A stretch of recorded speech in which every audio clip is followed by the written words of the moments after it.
Simply put, when things like this happen, we have drama. I was 100% played a fool. What if I just marry your mom? But that was... I never say love you. Okay. She never really asked how many times I've been married, so I really haven't lied about it. Stop talking right this instant. If you ever want to catch a liar, just let them talk. People exposed themselves this week left and right. Between Brian exposing to Ingrid that he's been married 4 times and engaged 3 additional times, Lauren proposing marriage to Faith's mom, Vanya pulling out the receipts on Bozo, and of course, Niles and Matilda's blowout fight. You guys, these lies, big or small, are catching up with these folks. Let's get into it. Hi guys, welcome back to Nikki Faces Reality. We are here to discuss 90 Day Fiancé before the 90 days.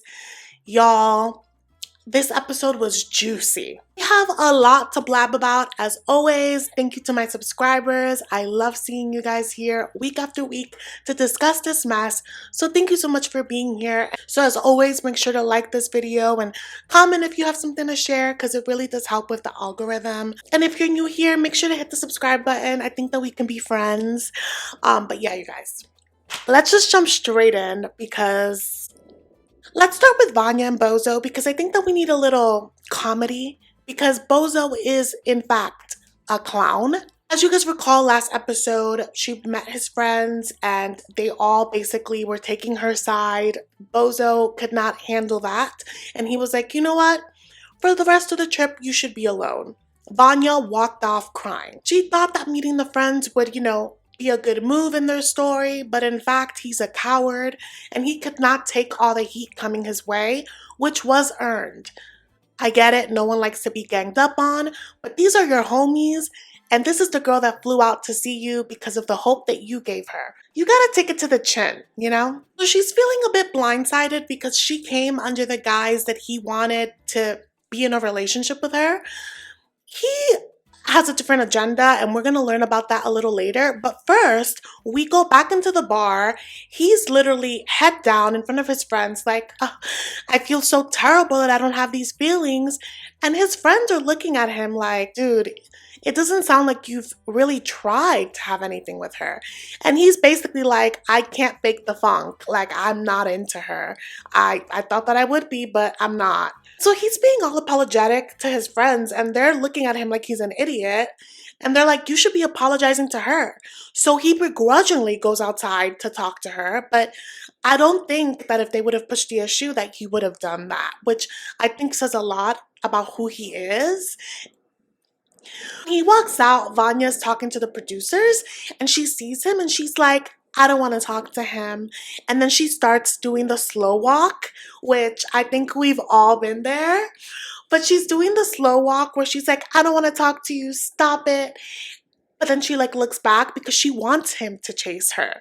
But this man is not into chasing her. He doesn't care for her. But that moment, I just felt so...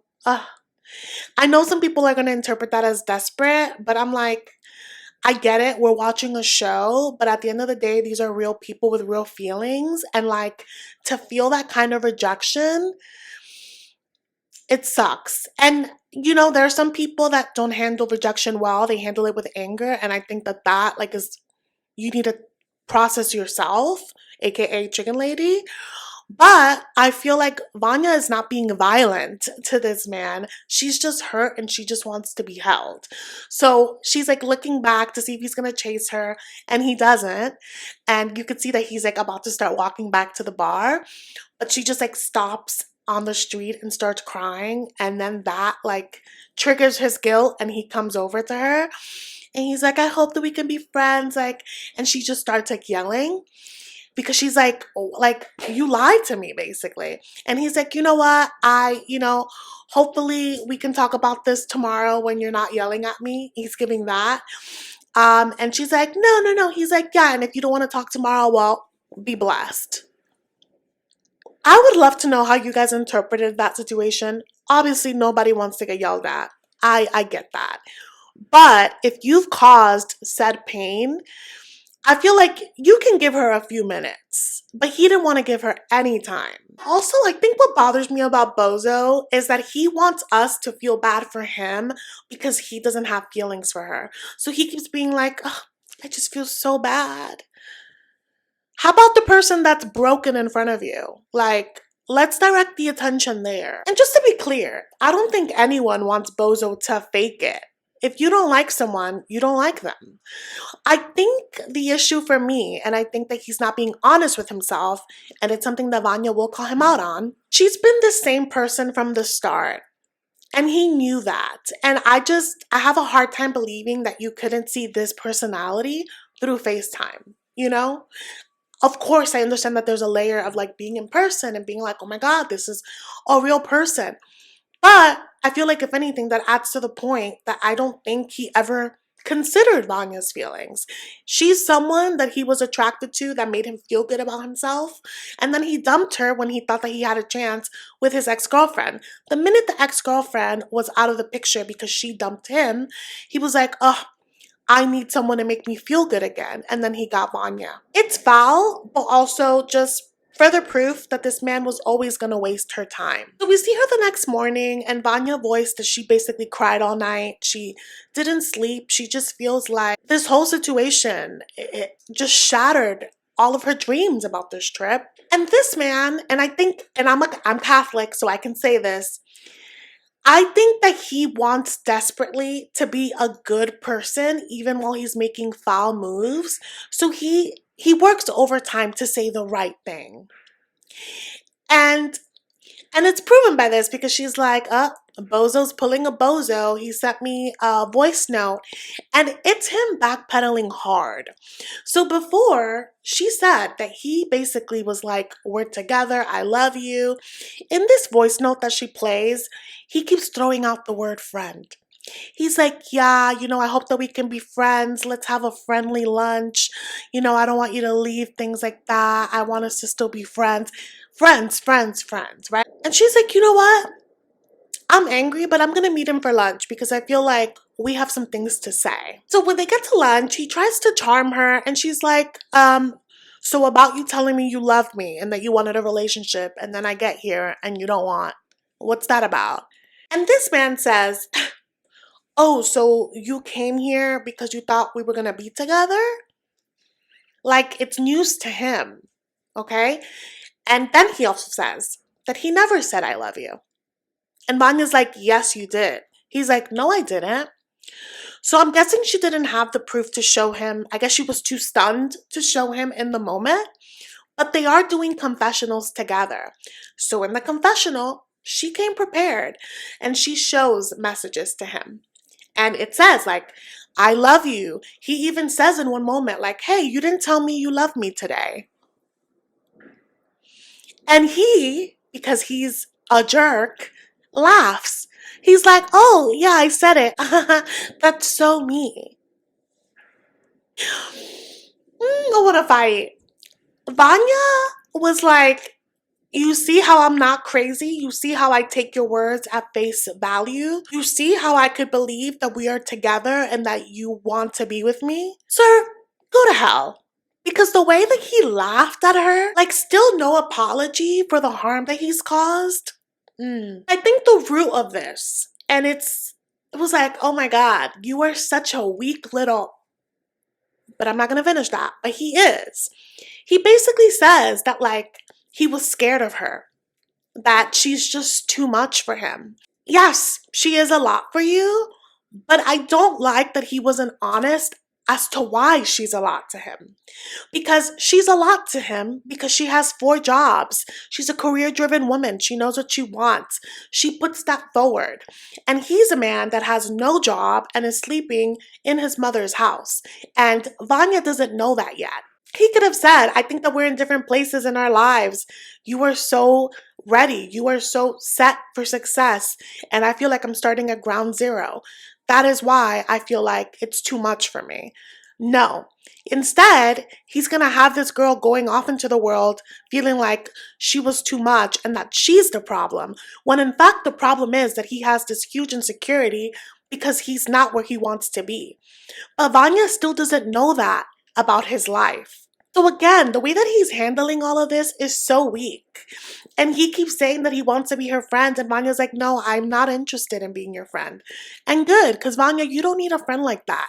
Anyway, Bozo is a bozo. Who would have thought? Let's move on to Ingrid and Brian.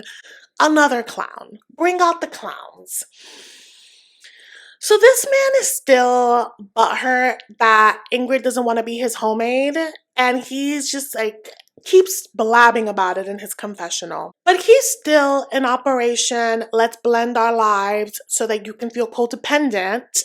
And so he's gonna have her meet one of his friends. You guys, Brian looks his age, and I'm not age shaming, I'm just, there's a particular kind of people that like to go out for super young people because they think that they match that vibe.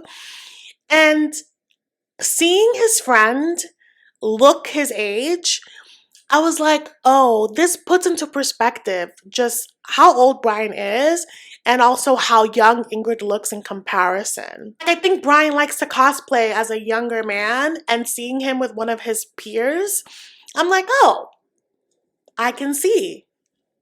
And this gentleman in front of him, was trying to get to know Ingrid and trying to know how their trip is going. So he's like, how has it been? And Brian immediately highlights the fact that they're not sleeping in the same place. Immediately, it's like, yeah, we have things to work on. This is touchy, but yeah, we're not, sleeping together, and we see each other sometimes. Sir, you see each other the whole time you're in Recife, except when it's time to sleep. And Ingrid is trying to, be poised, not, trying to shake the table because she's not here to give her business to this stranger. But Brian is just handing it off. It's giving guilt trip, but the friend is just, asking him how he is because apparently Brian has been back to Recife a few times to handle his divorce. And it sounds like Ingrid is aware of the fact that he's going through a divorce because she makes some faces, but it doesn't seem surprised. I want to highlight, you guys, that he said that he ended this recent marriage because he found out that this woman wanted to be with him for the green card. But my thing is, if you want a homemade wife, aren't they going to need a green card to be able to take care of you in America? So what? This can only be beneficial for you? Interesting. And the friend is like, yeah, but it should be easier to get a divorce here than it is in America, right? And Brian is like, well, Chicago, it's not too bad. And then he is laughing it off, the fact that he's, gone through divorce 4 times. This is the surprise to Ingrid. Ingrid is like, 1, 2, 3, 4? And Brian does the smirk and he's like, yeah, 4. You knew that. You knew that. I told you that. And Ingrid is like, 4. And he's like, yeah. So in this moment, he's like, I told you that, right? But then in the confessional, he's like, oh, well, me and Ingrid haven't touched on that because, she never asked me. So it's not lying if she never asked me.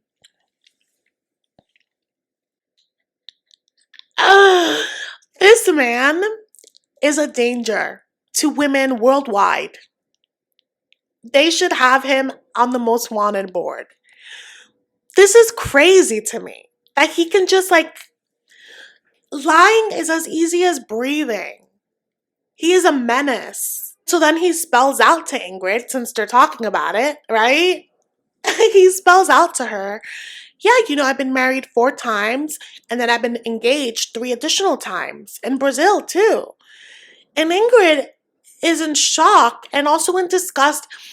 I don't think she's in disgust necessarily about the times that it's happened. Maybe she is. I think it's mostly his delivery of the news. There's no shame behind it. There's no, yeah, it really sucked. I tried love a few times and it just didn't work. It's very much like, that happened. So his nonchalant attitude is making Ingrid pissed. So Ingrid is like, so in all those times, did you tell those girls your correct age? Or did you tell them you were 45? And in this moment, he's like, well, I wrote 45 because, I didn't want to put 50 on the dating profile. And this moment, you guys, was like a revelation for Ingrid, because when she first approached that topic with him, he told her that she made it up. He told her that he told her his age. And now in this moment, he's like, oh, well, no, I did it on purpose for the app. So it's like, whoa. So you could see her brain working like, oh my God, this man is a serial liar. He's going to gaslight me at any opportunity. And you could see her thinking about it, and he's viewing her process as judgment towards him. He's like, yet another thing that she's judging me on. It's like, sir, you are an a-hole. You deserve to be judged. That's one. Two, I feel like he would interpret any reaction that she makes as judgment, because he is notorious for dropping a bomb and then expecting you to just be happy, just expecting you to forget it. He doesn't allow grace or space for his partners to process. So it's no wonder that he's been divorced 4 times.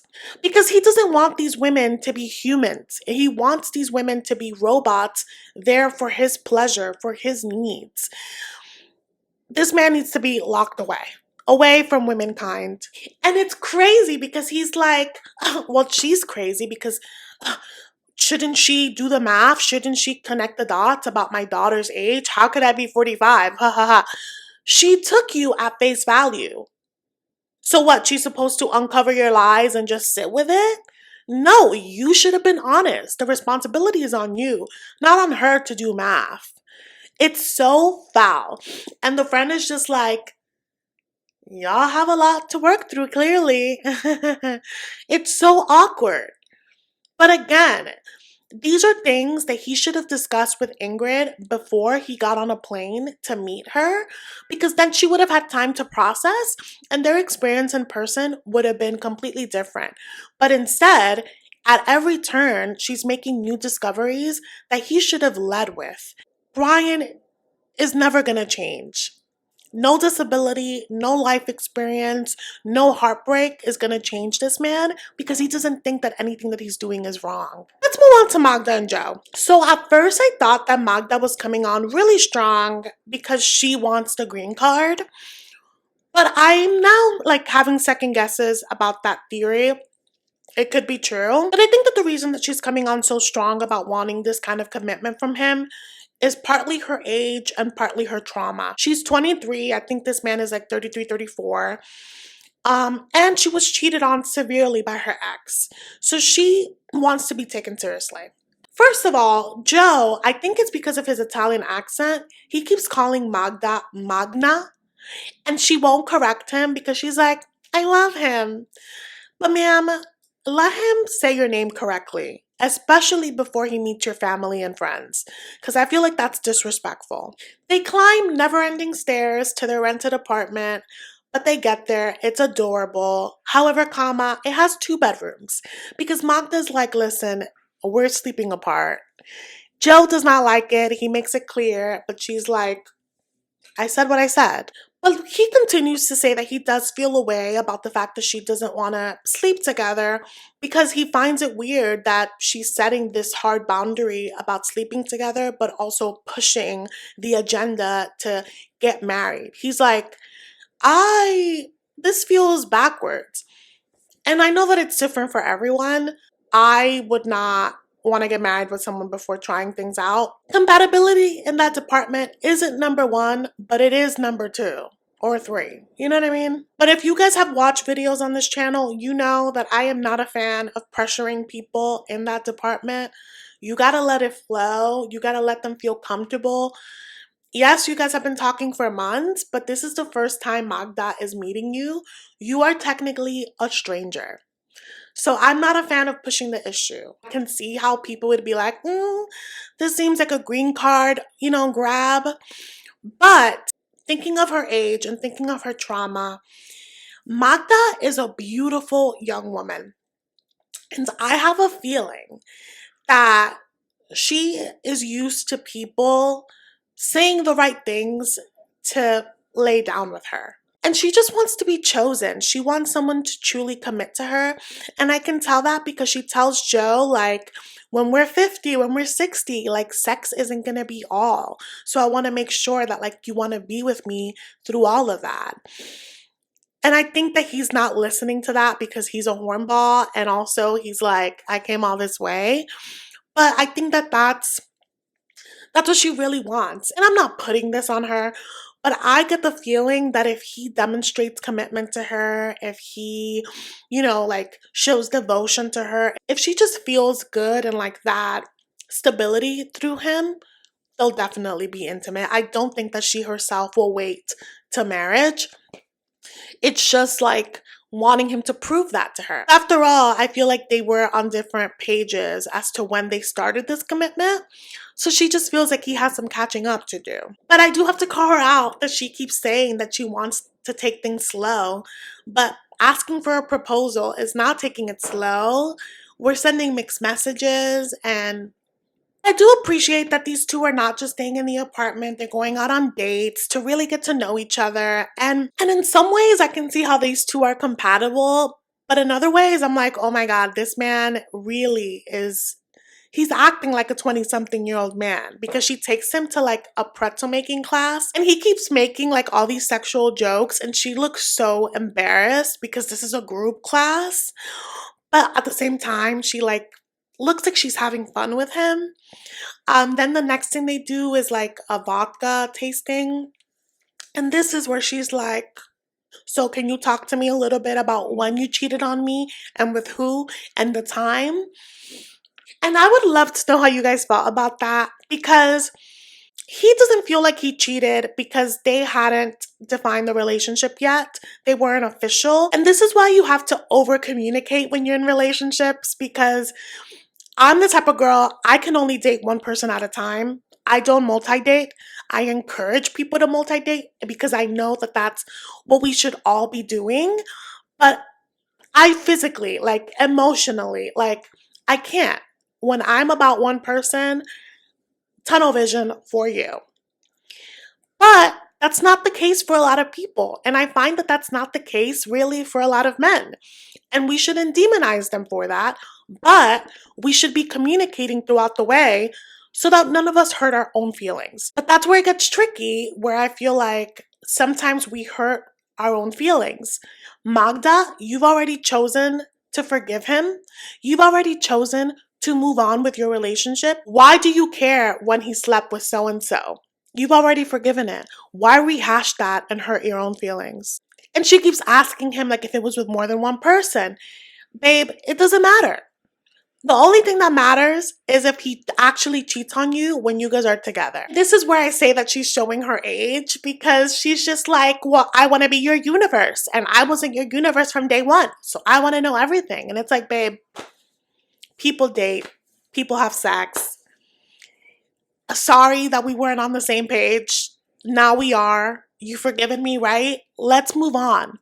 But she won't. And I'm wondering if she's had the discussion with him about her recent relationship, her trauma with that. And maybe she hasn't told him because that means that she would have to admit that she moved to Germany for this man. Maybe that will make Joe feel less special. Who knows? But I feel like these two are not talking. And I also say that she's showing her age because she's being ferocious with her intensity. Like she's like, yeah, I was serious about you from day one. I even put a ring in my married finger so people wouldn't talk to me. And Joe is like, that's a little scary. Like, we're not married. Like, that's giving psycho energy. And it is. But I also remember what it was like to be so intense as a 23-year-old and just like being like, you're mine. But honestly, I'm just gonna put it to the side for now and hope that she's not crazy. And just hope that she just wants to be chosen for real and that she cares about Joe and that she really does have to get over it. They can't stay living in the past, especially if you've chosen to forgive it. Try to have a good time. Try to see if you're compatible. But what do you guys feel about Joe? I go back and forth between feeling like this is just another trip where he just wants to hook up. But then I also feel like he's someone that does have deep feelings but runs away from it. And at his core, he doesn't want marriage, but it scares him to death. I don't know. I would love to hear your thoughts. Let's move on to the next couple, Faith and Lauren. It's their last day in Faith's hometown, and she has her sister's words in her head, and she's just like, I don't trust this man, but I want this man. And I just don't see how she could say that she wants him when he looks like a sweaty, slobby mess in front of her. She's really trying to feel things out, so they go and eat some local food. Every time these shows go to the Philippines, they always have people eating chicken intestines. And I'm always trying to keep an open mind when I see it because I'm like, but then I'm like, but Filipino adobo is delicious, so maybe it would be good. If I ever go to that part of the world, I'll try it. But anyway, Lauren quickly pivots the conversation because he wants to know what she said about him to his sisters, because obviously there's a lot to say. Faith is like, I'm scared that you're gonna hurt me. I don't know what to do. And he's like, well, I want to be with you and just only you forever. Honestly, before it was a miscommunication. Lauren, it was not a miscommunication. And I think that we need to start at acknowledging the truth. You cheated. You found it convenient to not communicate directly with Faith. You cheated. It wasn't a language barrier. She didn't misinterpret what you said. You purposely omitted the truth. But he's like, I want to be with you forever. Can I please be your boyfriend again? And Faith accepts. They are back to boyfriend and girlfriend. And they are back to boyfriend and girlfriend for 2 seconds before he's like, great, we're back on track. Operation Let's Move to the Philippines so I can avoid child support resumes, right? So he's like, I want to be with you forever. So I've been thinking about a few plans for us to make that happen because I want to stay here with you. And Faith is like, and he's like, well, same-sex marriage is not allowed in the Philippines, but it is allowed in Thailand. So maybe we can go there, get married, bring the paperwork, and then get my citizenship here in the Philippines. Or I can just marry someone else. And I know that you're so jealous and you wouldn't want me to get married with another girl. So what about someone that we trust? Why don't I marry your mother? Again? He's like, yes, your mother. Because that way, I'll be married to her legally, but then I get to live here. And Faith is like, you can tell that he thinks that this is some like huge demonstration of love. Faith is looking at him disturbed. And she's like, I appreciate you thinking outside of the box, but no. And I love Faith because even though we see her battling her heart and mind, her mind is sharp. And in her confessional, she's like, I feel like he's pressing this so hard that like this man may want a Philippine citizenship way more than he actually wants to be with me. Ding, ding, ding. So she tells him, I'm going to have to think about that. Okay? And he's like, yes, she's going to think about it, but we can't really waste time, His agenda is so blatant, it's so gross. But anyway, it's time to see her family for the last night.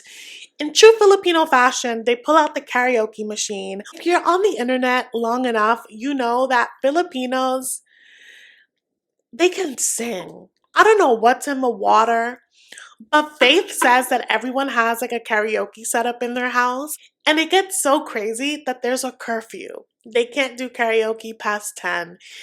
I love that fact. But yeah, they sing some Christmas carols and Faith is just on a high, She got to see her family after not seeing them for some time. She rekindled things with this specimen, but she's happy about it. And one thing about Lauren, he's gonna embarrass her. So they're, talking around the table and the family is like, so what's the status on you guys now? Because remember, initially Faith was like, he's my friend. And Faith is like, we're together. And they're really happy about it. And so again, they're standing, I'm guessing, to walk out. And Lauren is like, so did you tell your mom the plans? And this was such a power move, a foul power move. Because one, Faith did not tell her mom the plan. 2, Faith and you have not agreed on this, so why are you bringing in her family into this? But he did that on purpose so that if her mom said yes, he would be like, well, now we have to do it because the option is there. Why would you stand in the way of us being together? It was so gross. So Faith is like, no, I did not tell my family. Hint, hint. He's like, well, you guys, I really want to be with Faith forever. And he goes down the plan for the Thailand thing. And then he goes down to, and so, and if that doesn't work, another plan is that I can get married with you. How about I get married with mom so that I can be in the Philippines forever and help out? And the mom is like, you're joking. And when she notices that he's not joking, she just like breaks out into laughter. Everyone is so uncomfortable. Faith is like, I'm gonna kill him. All of these people that I care about are gonna think that I'm just as crazy as him. That's wild. The mom is like, I don't know if he was really serious, but if he is, I don't want to be involved in any of this. All of this is so deeply like disturbing. And he's now, pulling this, it really concerns me that Faith doesn't want to discuss any marriage plans. You guys just got back together. She just met you this trip. You are an obvious chaser. You have no money. You have nothing going for yourself. You're surprised that you're not the prize? But the scene ends with them tearfully hugging her family. And I just want better for Faith. I just want better for her family. But it looks like the debacle continues because he hasn't left the Philippines. So next time we see them, it's going to be like a whole ordeal between him and her friends. We shall get into it then. Let's move on to the next couple. It's really quick, Sunny and Veah. So as you guys recall, Sunny basically gave Veah an ultimatum. It's like, you either gotta send Rory home and stay with me, or you can stay with him. Like, I want no parts. Veah is like, I'm not sending Rory home. And Sunny's like, heard, and walks off. Veah is chasing after him. So that's where we pick up with them. Like, Sunny, I love you. Like, I want this to work. And he's like, you're throwing everything away. And she's like, no, you're throwing everything away. He's like, no, you literally aren't even taking my feelings into account. And you insist on having this man around when he is the problem in our relationship. And it's just so funny that she's like, you're causing this. Like, it doesn't have to be this way. When she brought this man into a throuple that he didn't even consent to. And she's like, I don't want to choose. I love you. I don't love him like that. He's just my friend. And you guys, I don't know about you, but I think that Veah loved having these two guys fighting for her. I really do. And I want to be clear that I am pro her bringing a friend with her. I am against that friend being her ex. There is absolutely no circumstance where that would have been okay. Not for a first meeting. I think that was an uncomfortable position to put everyone, and she's being super selfish. There are many other people that she could have brought, and we saw them in the episode where she was introduced. She has other friends, and I just don't know how she thought that it would end well. And Sunny's like, listen, I love you, but I am not going to continue feeling like this. You either have to send him home or you need to kiss this goodbye. I'm not going to keep doing this back and forth with you. So he's like, you need to send him home. And she begrudgingly is like, fine, I will send him home because I love you. But you can tell she did not want to do that. And then later on, she's like, this really makes me look at Sunny differently because it doesn't seem like he has faith in our relationship. And Veah, you are correct. He doesn't have faith in your relationship, and you don't have faith in yourself. All of this is a disaster. Let's move on to the final couple, Niles and Matilda. You guys, this episode for them...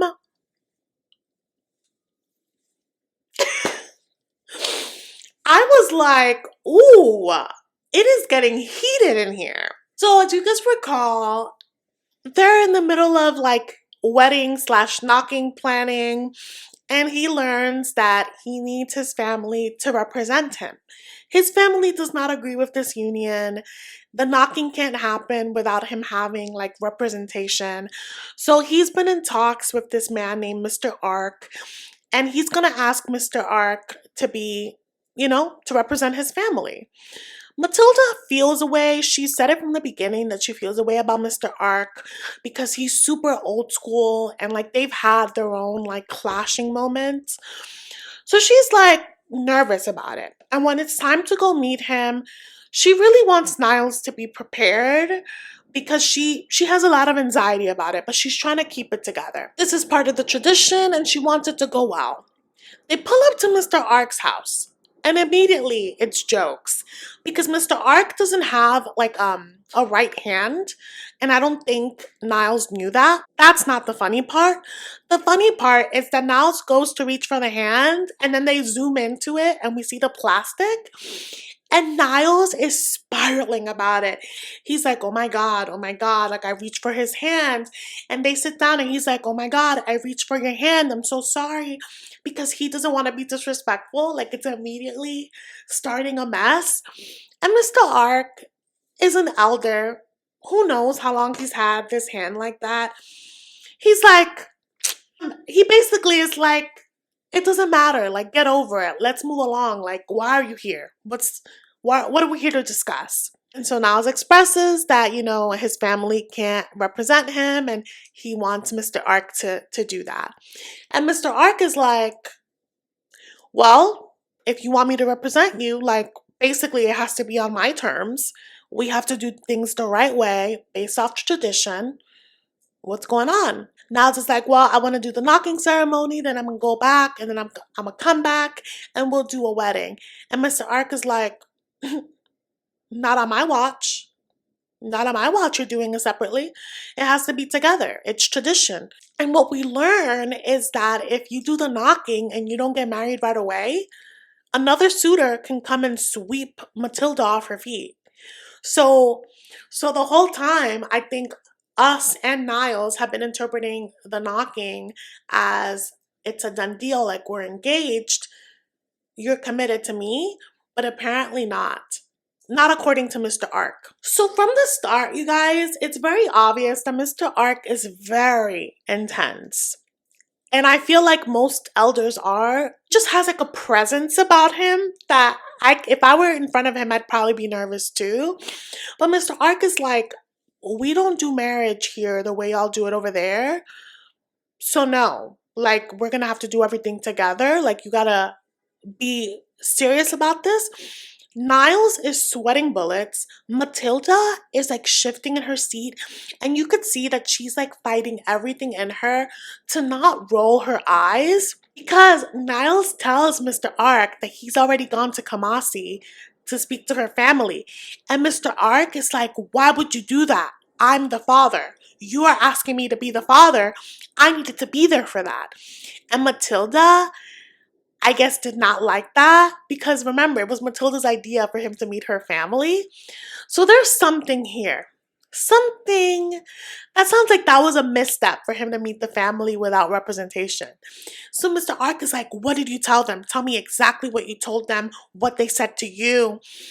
And so, yeah, Niles asks to speak to Mr. Ark privately. And this is where he's like, Mr. Ark, I can't get married because Matilda said that I have to pay for this, this, and this. And that's a lot of money. And I need some time to come up with that. And Mr. Ark is like, you don't need all that. Marriage is really simple. You don't need to do all of that. So Niles is like, well, that's not what Matilda told me. Like, I was told that there's an expectation to provide this, this, and that. So then they go into like a room where Mr. Ark is there with his wife and then Matilda's also there. And Niles is coming in hot. He's like, well, you told me that I need to do this and I feel lied to. And he's talking to her like in a tone. And Mr. Ark is like, calm down.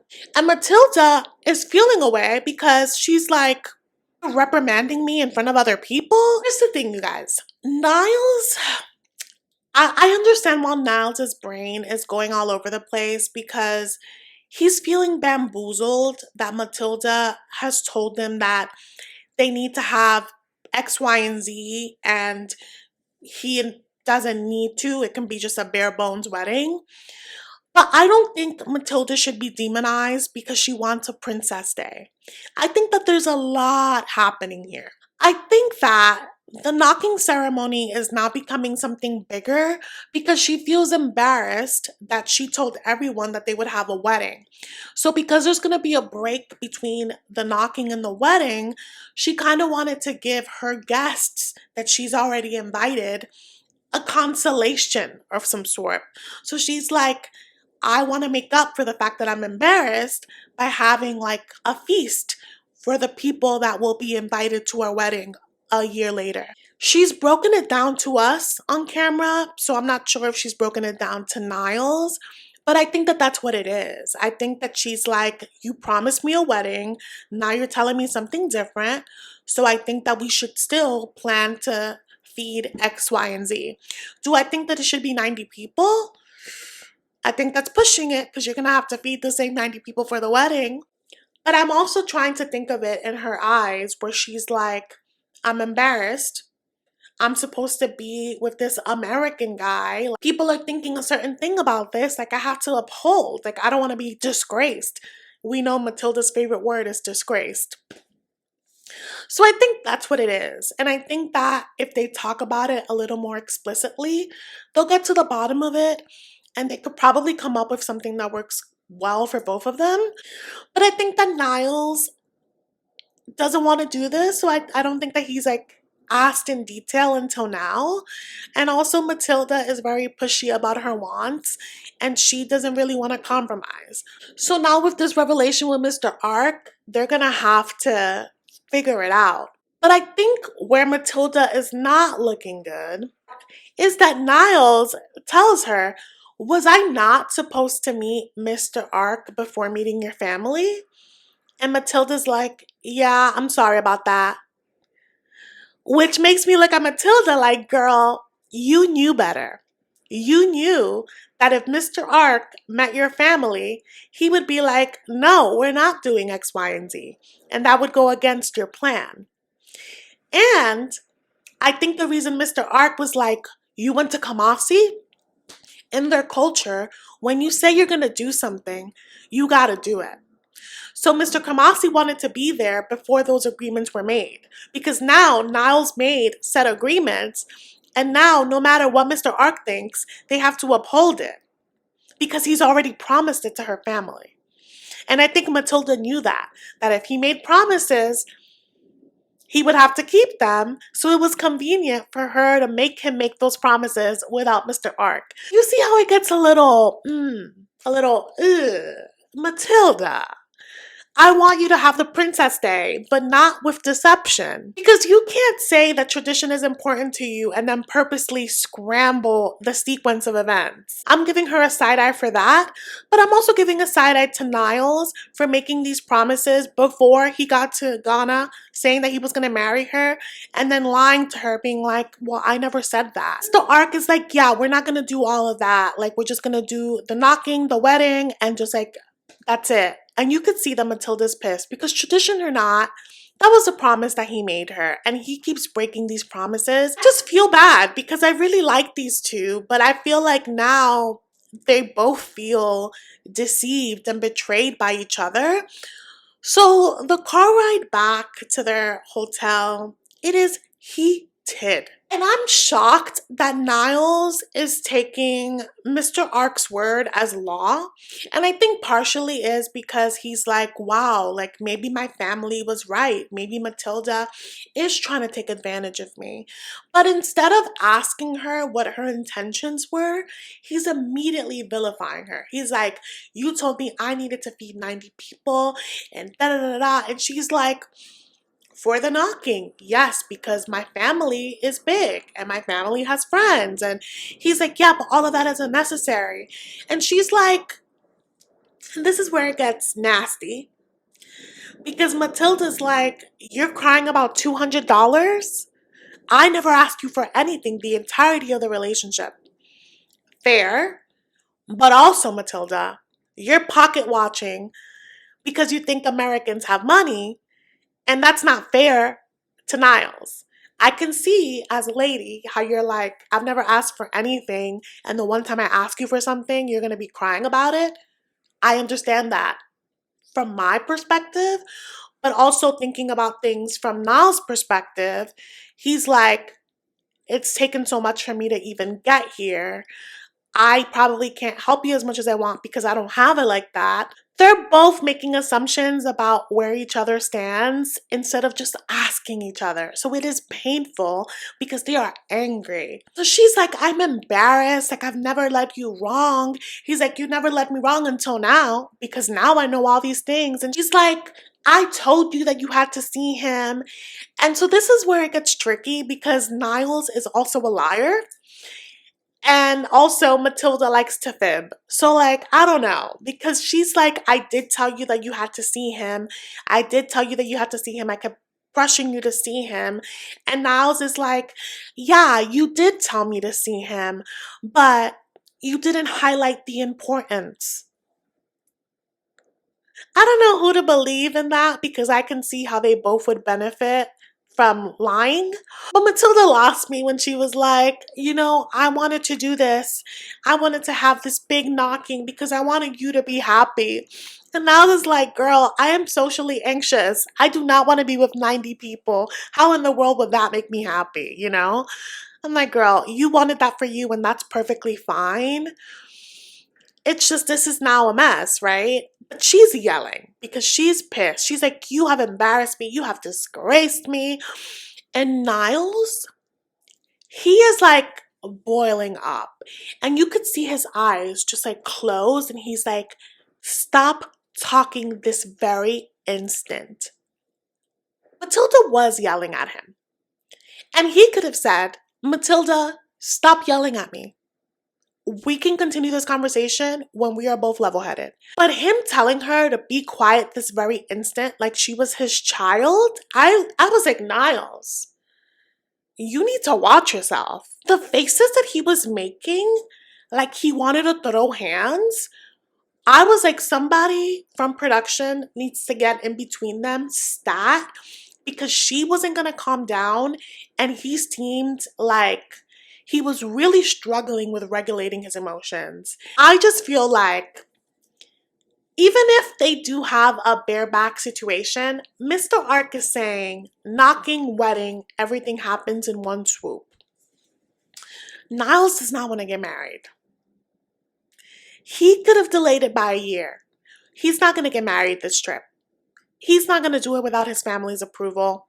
And now all of these things that have come out are making him feel like he actually doesn't know Matilda well enough. And they clearly don't handle conflict well together. So all of these things are going to be a scapegoat. I feel like he's not going to marry her. I feel like next week or whenever we see them and they have that conversation where he's like, I had a change of heart. Yeah, he's going back home. Yeah, it's really complicated. And it doesn't have to be. But I think that they're not being super explicit about what their expectations are. It's funny the things that could be solved with honest communication. I would love to know your thoughts on this whole situation. It's so sad. Like, I did not foresee this kind of explosion between Niles and Matilda. I also didn't expect Mr. Ark to come in that strong, like, and he looked so stressed. When Niles said that he went to Kamasi, he was like, why would you do that? Whew. Yeah, let me know your thoughts, you guys, on these fools. Now that we're like in the thick of it, I'm really looking forward to the tell-all for this season because everyone is a mess. This is the first time that I've covered every single couple on this show because it's just been so chaotic. Also, super random, but as we're talking about these places and these people, I keep forgetting that I have been to some of these places. So I actually spent 6 weeks or so in Ghana. My friend from college lives there and she started a theater program in Accra and I taught theater there with her for like 6 weeks. So I really loved it out there. So yeah, I wanted to show you guys some pictures. And then I've also been to Brazil. I spent like 2.5 weeks in Brazil. Also while I was in college, we went to Rio de Janeiro, Salvador Bahia. I forget the second place. Talking about the show, sometimes I forget that I've been to some of these places. So I'm like, let me dig through my Facebook and look through these. And I've also been to Morocco, but we're not talking about anyone in Morocco this season. Japan, a bunch of places. But yeah, you guys, that's it for this episode. I hope you have a beautiful week, a beautiful Thanksgiving. I hope you get to be with all of your loved ones, whether it's your family or your chosen family. Eat some yummy food. And yeah, see you in the next one.